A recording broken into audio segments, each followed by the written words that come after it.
The holiday season tends to magnify everything, doesn't it? Whether it's with clients or family, being misunderstood or not heard can feel exhausting, especially when you're balancing high demands on both.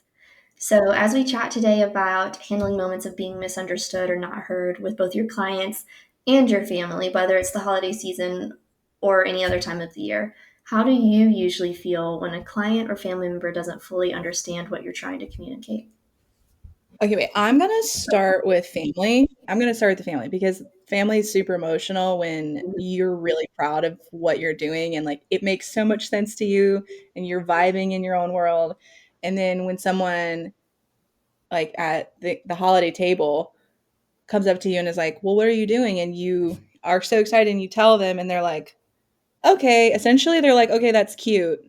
Like, when are you gonna get a real job?" Yeah.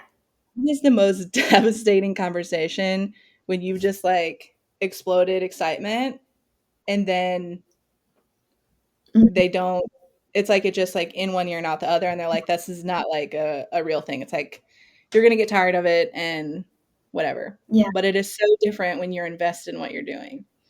Hmm. Yeah, I like how you mentioned that because there are moments when family misunderstands what it is you do or how important it is to you, or that it really truly is still a legitimate career path. Like entrepreneurship can be so easily overlooked and downplayed by someone who's only really been involved with like the typical employment route. I know a lot of people, myself included, who in those conversations, instead of responding, I'm a business owner, they'll say, oh, I'm a marketing specialist or I do whatever, and they just kind of give the job title because that's what they know will hit with a family member in a way where they can comprehend it. Um, I was very protective of sharing that I ran a business for the first probably year of doing it because I didn't want that excitement to get diminished or for doubt to get seated in my mind. And so I took the route of saying the title as if it was kind of a job, and then and then actually explaining. By then I had the confidence to sit and actually explain like, well, this is what I do, and it actually is successful, and like entrepreneurship can be a legitimate route for people. I was fortunate enough that I have a decent amount of business owners in my family, but um, most of their business avenues were more like brick and mortar. It's very, to the point and straightforward that I own a pharmacy and here's the pharmacy and you come here to get your medicine, that kind of thing. People can relate to that. Yeah, yeah. Whereas when you say you work on the computer all day, they're like, and what do you do again?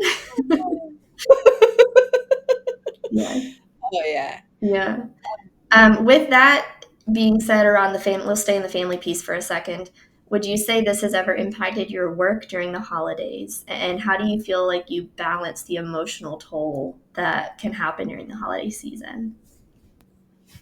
So for me, my businesses are the busiest time is during Black Friday. So Mhm. no matter what style of business that I have, if I'm running my own product business and I'm doing sales, I'm monitoring customer support and all that. But then I also have clients. And I think that clients, it's actually harder with clients and managing that with the emotional part of the family, not always really understanding because when you're dealing with people, emotions matter. Mhm. And the way that, if your clients aren't making the numbers that they want to be making, they're going to be also emotional coming at you. And then you're going to have your family coming at you. And it can be really hard to sit in that. Yeah. And did you ask for tips or I'm not sure what the actual question is besides the fact that have I experienced it? I was asking, have you experienced it? How has it impacted your work or your family time? Because it is kind of this tug of war, I feel like, because the holidays are a time period when there are more expectations placed on you from your family to get together. You have the Thanksgiving dinner or the Christmas party, and then you also have kind of friends pulling into that with, they might want to do like a friend gathering for one of the holidays and things like that. And so I just feel like all around our social demands in November December are a lot higher. And then, for you specifically with how you support people with marketing and funnels and ads and all of that, it's a fairly demanding work season for you. I feel like I'm constantly having to say no to things. Hmm. And sometimes when you say no, people will interpret it however they're feeling in that moment when it's not necessarily the why. They're making up their own why. Yeah. And it's not necessarily like why I've chosen to not do something. And that can be super hard. And it makes me feel wildly misunderstood Hmm. when, especially especially around Black Friday and Thanksgiving when people are coming back into town and people are like, let's go have a good time because they don't understand that I just can't take off all the time because this is my own business. I'm not an agency. And like, I do have to show up and all these things and I do have to say no. Hmm. But I've gotten to a point now where I will say, no, I can't. And like, if people are going to be coming in town, I will pre plan things and I will ask for certain times off with my clients to be like, I need to go do this because I'm going to be working 24/7 on Thanksgiving or like Black Friday and on. So, like, to do that, I need this time to go get my people facing, like, be people, be the people person that I am with Yeah. my support because you cannot just be like, oh, I'm gonna go take off a bunch of time. And I know that's a completely another conversation of taking time off and communicating that, but it's very hard to communicate that with people who don't understand Hmm. why you are not able to take time off whenever you want. Yeah. Yeah, that makes a lot So, of sense. And I like how you said, you're saying no a lot. And a lot of times we feel like we need to validate that no or explain it. And so I always like to remind myself, like, no is a complete sentence.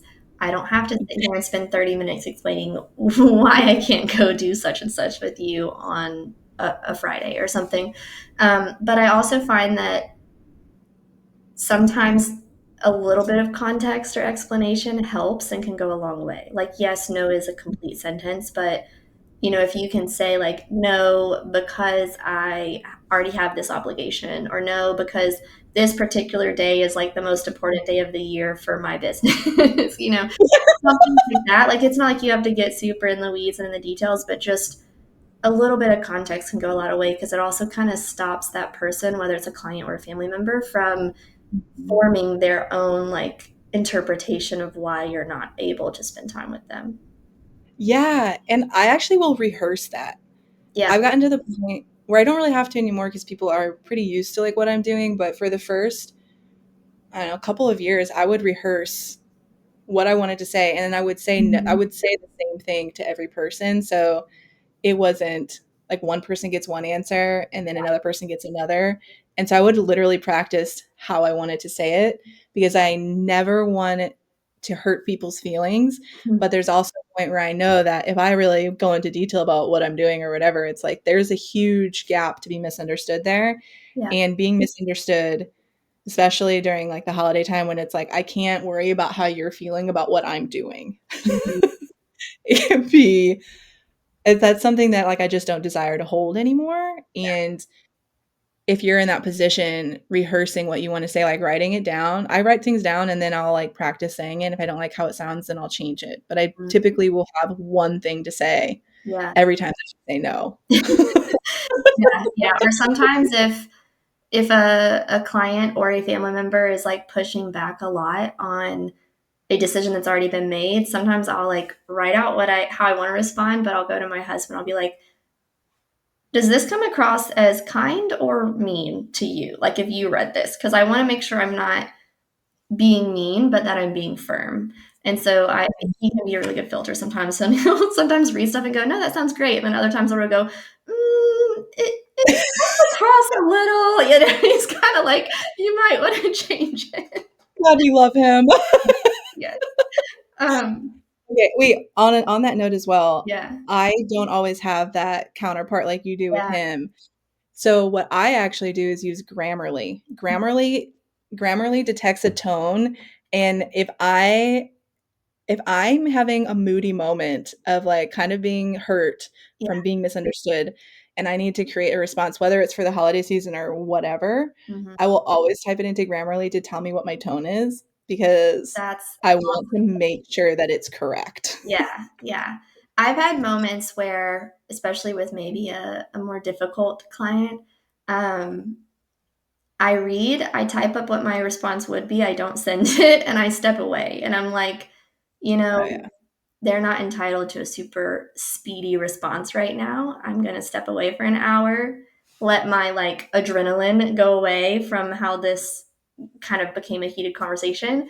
And then I will reread it, I will edit it, and I will approach it from a place of like peace, you know? And that I think has helped save me in many instances to not respond in a reactive manner. Oh, yeah, Yeah. for sure. Yeah, I love Yeah. how you also mentioned that you plan ahead. So like whether it's with your clients and setting those boundaries around, hey, these are some times I will be fully unavailable, or it's with family and friends saying, hey, these are times I can be available. I love how you mentioned that. I'm a big planner. I live by my Google Calendar.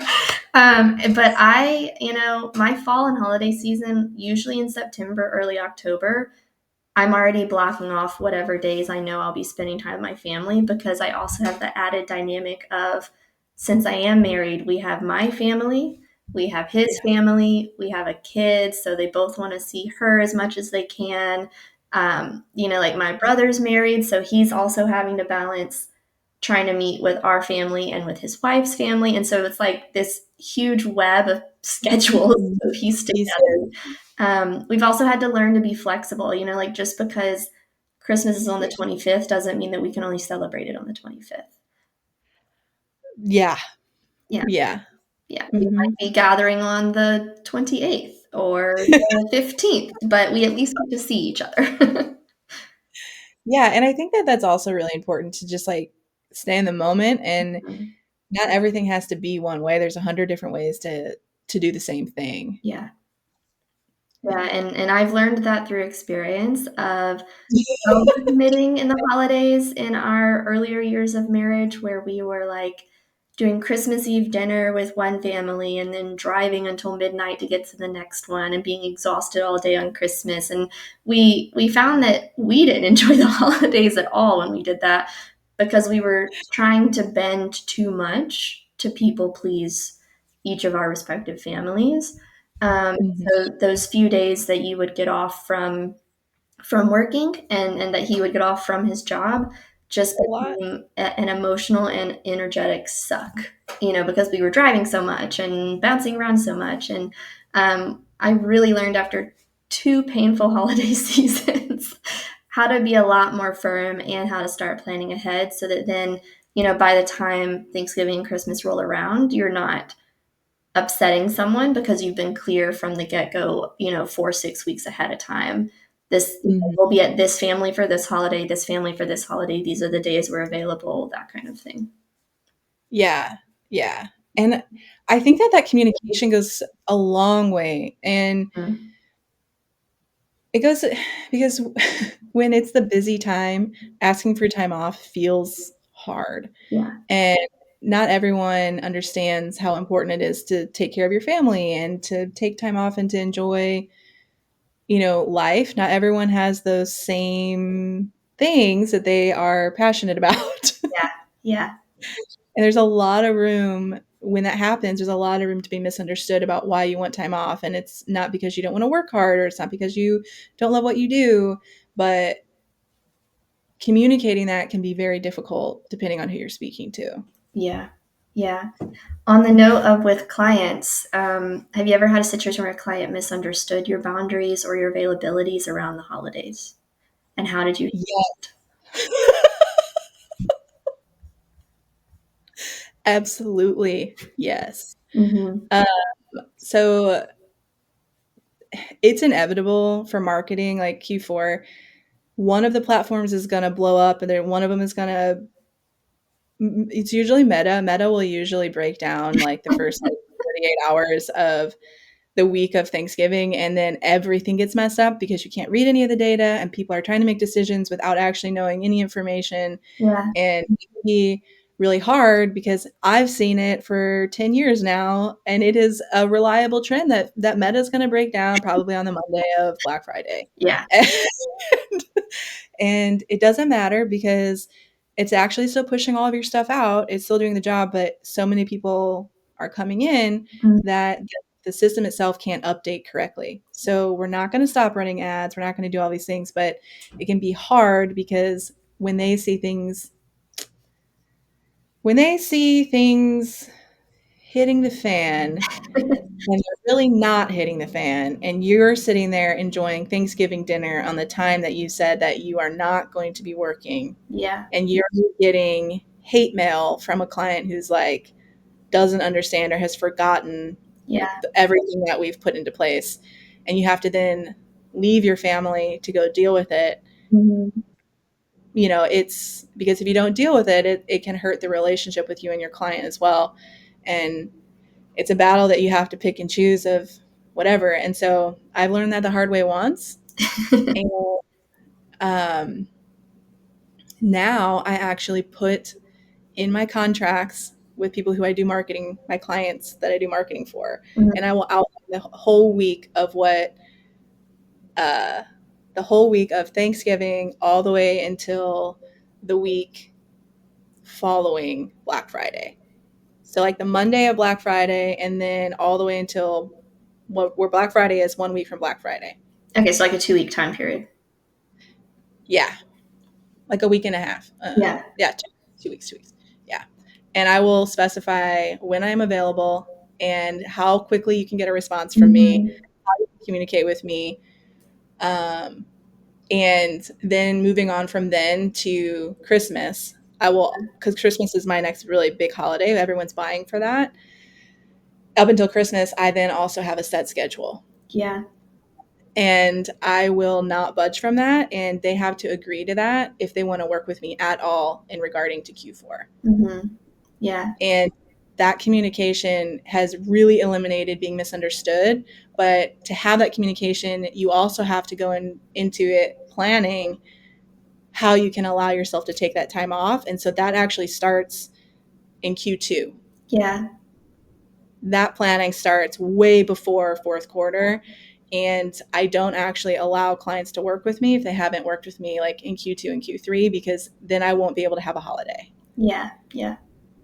And nothing is more devastating to me as the person that's in your court and who's like fighting for you. And like, I'm ready to go to bat for my clients. I'm like ready to fight for them on their behalf. But nothing is more hurtful than to get into a situation where I feel like I've done everything Yeah. that I possibly could and then still be misunderstood because of them not understanding the metrics that are coming in or something like that. Yeah. It is hard. Yeah. It is a hard conversation and it does not really get easier, but there are ways that I can communicate it more clearly. Mhm. Yeah. And I love hearing your perspective on that because for you around the holidays, it is a much more urgent and demanding time period for your workload. Whereas with what I do, since I'm helping set up your systems and your processes and automations related to that, we don't really have like a peak time period throughout the year where we're pushing a bunch of money towards ads or anything because I'm not really in that realm. I'm helping kind of streamline and internalize your operation side and your team management and stuff like that. And so I would say for me around the holidays, it's a little easier to implement those client boundaries of when I'm off. But there are other times throughout the year where you have to implement the client boundaries of like, um, a lot of my clients are very like verbal with how they think, and so they love a meeting, and many times throughout the year they just want to book a call, to discuss something, and I'm like, this is actually a fairly like small like topic for us to discuss, so if you can just send me an email or a voice note, like let's at least just start to iron out some of the details, and then if a call is necessary, like we use Loom a lot and we'll go back and forth, but um, before I implemented some of that and would kind of try to steer my clients towards like, it's okay if it's word vomit in an email or a 5-minute voice note, like just like send it so we can get the conversation started. Before I did Mhm. that, I would be on calls all the time, week over week, and I found that I hardly ever had time to just sit down and do the focused work I needed to actually like build out your ClickUp or set up your Dubsado or whatever it is. Um, and it bled into my family time because I was then having to work weekends to catch up on things. And I implemented my own boundaries of I don't respond to client emails over the weekend. I'll schedule them to send Monday at 8 because I don't want them to think, even if I do work on a weekend, I don't want them to create that mental habit of thinking I'm available. But then Oh yeah. I also have created those boundaries around my calendar. I have morning and evening times blocked off as a reminder to myself and as a safeguard with any sort of scheduling links to make sure that nothing does get booked in those times that I want to be able to be very present with my children, and with Luke and all of them. And I had to learn that the hard way from like, going through the process of having to work late into the night repeatedly because all day was booked with calls and things like that. And so mine was more creating these boundaries and being willing to push back, kind of on a year round basis. Yeah, you constantly have to do that. Yeah. Yeah. Yeah. But that's so important to do because if you it's a way to get really burnt out too. Yeah.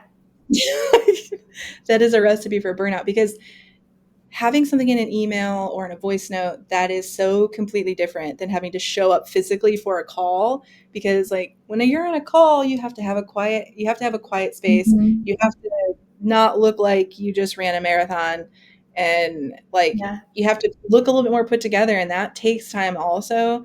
And sometimes like this could have been an email. Yeah. And you know what's beautiful about owning your own business? You can reject those calls. Yeah, and like sometimes, In a the friendly way. client's in a brief moment of panic of like, oh, should we do this or like have it set up this way or should we automate this? And through a simple like they send voice note, I respond back, like, it's not like a lengthy email thread. Mhm. They share their thoughts. I give them like, okay, well, let's take these things into consideration of how that would impact other processes and parts of your client experience. And then they respond like, oh, yeah, that's actually not a good idea, or oh, yeah, let's move forward with it, but I find that it also gives my clients the space they need to think about that before making a decision. Instead of us getting on a 30-minute call and in those 30 minutes they feel like they have to decide what our next step is moving forward, they send me their ideas. I respond Mhm. with like, okay, that can work, or that's actually not possible without like custom development or whatever. And I'll be like, all right, here's the bullet point considerations to think through on if you actually want to implement this. And it gives them the space to like sit and think about it. And then they can respond right away, or they can respond a day later or whatever time frame they need. Mhm. Because they're able to like sit and think through, okay, how will this process change or team change impact the overall ecosystem of my business? And that's that's a hard decision to make just like on a Zoom call. It is, and I think it's also, like, as service providers, like, we're not some magic Band-Aid, and we're not some, like we don't have a magic wand that fixes everything, Yeah. and so we even also forget that we need that time to think also, Yeah. because sometimes I will read something and I have an immediate response.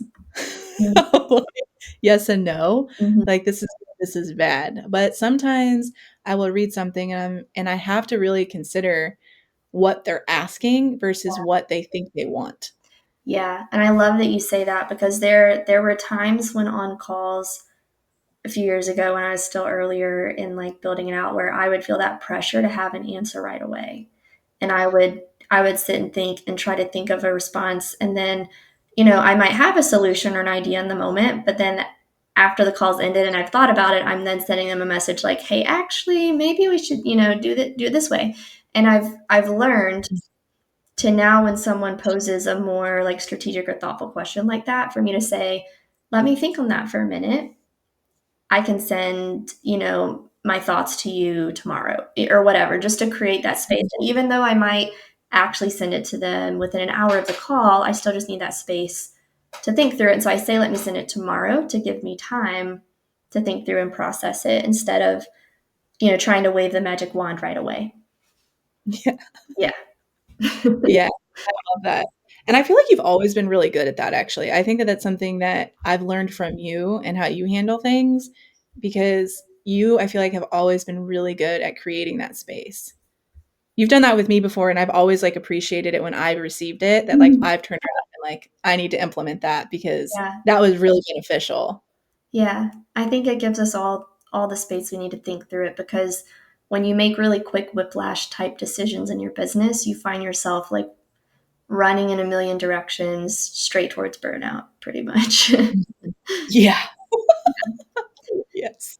When it comes to setting boundaries, especially during the holidays, it's easy to feel guilty sometimes. So, how do you ensure you're firm yet kind with both clients and family? And how do you personally kind of try to battle that feeling of guilt that you might have? I have a lot of guilt because I've lived abroad for like a lot of years. And so being away for the holidays and now I'm home, Mhm. I want to do the holidays. I want to do all the things. I want to be the yes person. Um, and so finding ways to not feel guilty has actually been something that I've just worked so hard on because I want to make sure that I'm present with my clients and I'm supporting them to the absolute best, but I also want to go and be with my people. Yeah, I yeah. want to go be with my support, and we need that in-person support so much. And so, what I to keep, I think the thing that's really important is that you can be firm but not be a bitch. Oh, yeah, 100%. And I think people are afraid to be firm because they don't want to be a bitch. Mhm. They don't want to come off as being offensive or mean. So then they're just like pushing themselves over.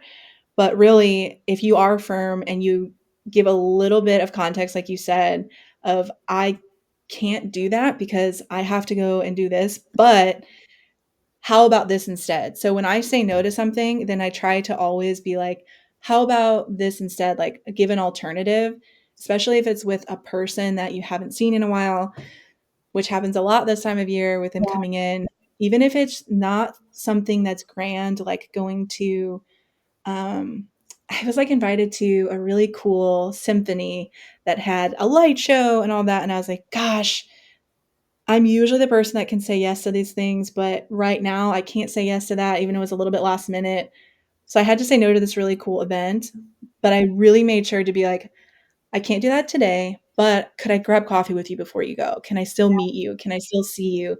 And so the intention that you put back to like reciprocate that is really important mhm, and creates a boundary and a firm boundary of saying I can't do that today but I still really want to see you, and if I give that other opportunity for us to connect, it eliminates the guilt off of me because I've at least tried back, yeah, and it makes me feel like I'm not being rude, and it makes me feel like I can still show them that I love them, which is really important to me. yeah. I love how you talked about the way you respond and that reciprocation of making them feel seen and heard, and that you want to spend time with them. You're not just like saying no and blowing them off. I Mhm. also like where you were saying, you can be firm without being mean. You can be firm without being rude. Like I think a lot of times people pleasers, me admitting as a recovering people pleaser, we kind of hit that breaking point where we've said yes to too much, and then we feel like we have to like go to the other end of the spectrum and be overly firm for anyone to hear us, when really that's not true. Like we can find Yeah, like a happy medium where we're still firm and being kind instead of just like having to just be like no, no, no, and like pushing away everyone because you've overextended yourself. um, yeah. I would say the biggest moment in my life where I learned how to be very firm with both clients and family was once my daughter was born. Because at that Oh, I'm point, sure. not only are you very limited on energy from the newborn, night feedings and things, but um, it's amazing how firm you can become when you realize you have to be the advocate for your child because they are this small, little dependent thing that can't speak for themselves yet. And, Erilyn was born on the tail end of COVID. So we had to be very, very firm with family around health and safety and visitation of, and seeing her. But also, even if it had not been COVID, we had to learn how to be firm around how many people could come over at a time to see her. because she needed to sleep, or we didn't want her to be overwhelmed and overstimulated with like the noise level of 8 people in our house trying to talk, and I had to learn how to be very firm in boundaries around when I would allow clients to book calls, because I knew that, she needed to be fed at a certain point in time, or, the schedule is like sacred when they're that little, and she was home with me. So I had to work during her nap times and things like that. And I was very fortunate to have very understanding clients. Most of my clients were mothers or aunts that had witnessed, their family member raising a child and things like that. But that was probably my biggest moment of me having to learn to not be a people pleaser and to be firm for my own health and sake and for my daughter's health and benefit. I love that you talk about being a mother because I think that that is, I'm not a mother, but I just like envy your ability and how you can differentiate and how you can implement these boundaries for Hmm. not only for yourself and for your relationship with your husband, but also for your child. And I just love the way that you do it. I've seen you do it in action, and I'm just like, I just get so excited because I love how you do something. You do things so gracefully. You have a knack for having really hard conversations and doing it so calm. Yeah, yeah. Thank you. I joke with Luke sometimes about, I was like, I feel like I learned my diplomatic skills from my dad. We joke that my dad is like the local politician where I grew up. I grew up in a small town, and he's like the fourth or fifth generation of Tams living there, whatever. So the family is very well known, but he works in the school system, and he was a teacher for a while, great at classroom management, having a bunch of crazy middle schoolers, resonate with him and listen to him and learn. But then he moved up into being a principal and administrator and all of that. And it was really impressive to see how he could go from joking with a kid and connecting with them to very calmly and respectfully disciplining a kid who's misbehaving, or having a hard conversation with a teacher who's not meeting their expectations, or calm down a teacher who's overwhelmed. And he does the same thing with different like organizations that he's involved with. Like he does a lot at the Y and with the church and stuff like that. And I think growing up seeing that helped me and my siblings to see how you can navigate, maybe a heated conversation, or a unstable situation with grace. Oh yeah. Yeah. I can relate to that because I also taught for many years and managing a classroom. I taught in mostly English language classrooms where like I was the minority and Mhm. I didn't speak their local language fluently. I could speak and understand, but like not fluent. Yeah. And so I was the minority, and being able to find a way to communicate and to be understood and to have management and conduct business in there was, Yeah. you learn under rapid fire. And I think it's also okay. I learned pretty hard that, or not the hard way, but I learned through a lot of trial and error. And Mhm. I think it's okay to not do something perfect the first time. And I think in business, we forget that. Yeah. And oftentimes we are not good at doing something for the first time. And if somebody is really good at it, then they've probably been doing something behind the scenes to perfect that skill that we are just not aware of. Yeah. So teaching is the teachers out there, I feel like have so many hidden talents and like the intangibles that they hold are just Teachers I love are finding it out. brilliant, man. I have met a large number of small business owners who were teachers, and Yeah. it's amazing to see how they can lead their team, and the creativity. I love the creativity you have around like trying to take a complex concept and not dumb it down, but like simplify it in a way where your audience can understand it. Like you even helped me with, hey, I do this very technical like systems build stuff. Most people don't understand this tech jargon, over like like they don't understand really fully what it is. How do I educate them on this without it falling on deaf ears and them just like zoning out because it's like what is it, the Charlie Brown adult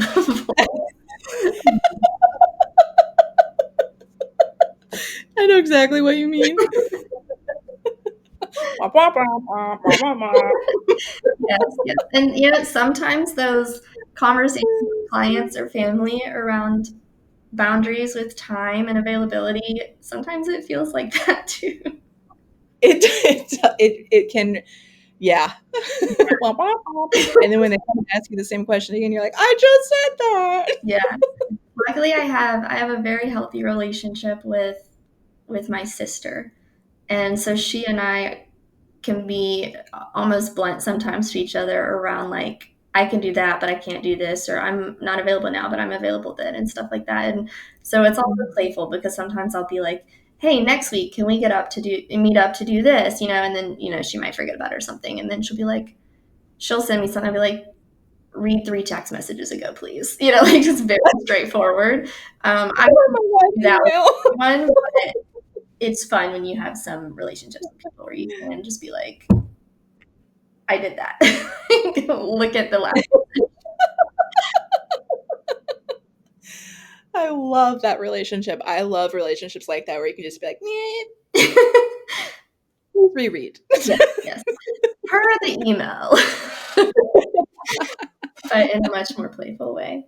Yeah. So as we wrap up, and as we head into the holiday season, what's one thing you'll do differently this year to ensure both your clients and family feel heard while maintaining your own peace of mind and spaciousness that you need? And then after you share yours, I'll share mine. I think that the one thing that I'm doing is I've created I've created a, it's not like a friendsgiving, but Mhm. um it's like an intentional time where we're gonna go and like have a night out. Mhm. And it's not just like at a party at someone's house, but like let's go and do this night out, and we have like a little bar crawl Yeah. that we're gonna go do, and it's something that anyone that wants to come can come. Like it's not any really pre-planning besides which places we're gonna go, Mhm. but it's gonna help me create a place and a time to invite people to, Yeah. and it's gonna actually happen after the week of Black Friday or like after my 2 weeks, and Mhm. so I'll actually be able to be present and all that. So when I have to say no to something really fun that they'll Mhm. come to me like last minute with, I can then say, well, why don't you come to this? So I have a backup thing to like invite them to. Yeah. And that makes me feel really good. For my clients, I'm actually doing something um, like leading up to Black Friday. We're on my Slack channel. I'll put a little icon in there and it'll be, it's like a little coffee cup. Mhm. And anytime that coffee cup is in there, I'm available to be taking huddles or Mhm. I won't hop on anything that's video, but I will huddle for anything that's 10 minutes or less. Yeah. Awesome. Yeah. That's awesome. For me, on the family front, we'll continue what we did last year with just planning ahead and being very clear on communications. I've also already like looked around the area at different fall festivals and holiday related things, and kind of made note of the different Saturday events happening, like Visit Santa or whatever. And I've already shared that with the grandparents on both sides and been like, okay, look, we're going to take Erilyn to these things. If you guys want to and are free, join us for whichever ones you want to come to. And so then we're creating kind of like what you're doing. We're creating that space of like, hey, we're doing these things. We found the place and the event and all of that, and the door is open. You're welcome to come if you can. This year with clients and team, Christmas falls on a Wednesday, which is a little Yeah. odd. So I'm like, do you work Monday and then have Tuesday, Wednesday, Thursday off? And then we're like, that feels a little odd because, like for us, we shut down for Christmas Eve, Christmas Day, and Boxing Day, like the day after. So that's always that. And I'm like, and we do 4.5 day work weeks. So Fridays are half days anyway. So I'm Yeah. like, it feels a little odd to work Monday and then a half day Friday. So what we'll probably do is just let Monday be kind of like a wrap up anything, touch base, kind of casual work day. And then Friday will just be an additional day off, and we'll communicate to clients that if there's any sort of last minute touch point you need to contact us by that Friday before the week of Christmas. So on Monday we can address it, or do whatever edits or whatever that you need. But then we are offline the rest of the week. unfortunately for me, with what I do, it's not like a hefty high demand time period because Mhm, in October, November, we've already started doing the annual review and 2025 planning.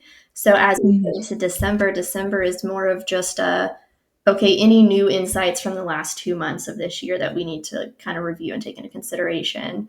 Because if I've done my job right with your planning and your project management, then we already have everything mapped out for Q1 and we're already like chugging away at the task list for that. And mhm. we've intentionally created that space for me and for my clients to fully unplug for the full week of Christmas and maybe even most of the week following with New Year's being on a Wednesday. But like I said, we start that type of planning now for that to be able to be possible. It is not something that you spring on someone the week of. No, yeah, yeah. You've got to do more than that. When I tell my clients, hey, right now in September, October, let's go ahead and plan so that you can easily take all of Thanksgiving off, the whole week of Christmas, like these things, they get excited because they're like, yeah, I want that time off too, and They so don't think about it like that all the yeah, time. yeah, and so when you show them the benefit of let's go ahead and plan now, they get ecstatic because they also need a break. Like we all need a break. Well, if you plan that break, you actually take the break. Yeah. Like, you actually feel okay to unplug and okay Mhm. to not check email when you actually plan it out. Whereas, like, if you just kinda, like, stumble upon it, Yeah. it's not the same thing because you didn't put anything in place to make you feel good about doing it. Yeah. 100%. Yeah. Cool. Well, Well, cool. happy holidays. Yeah.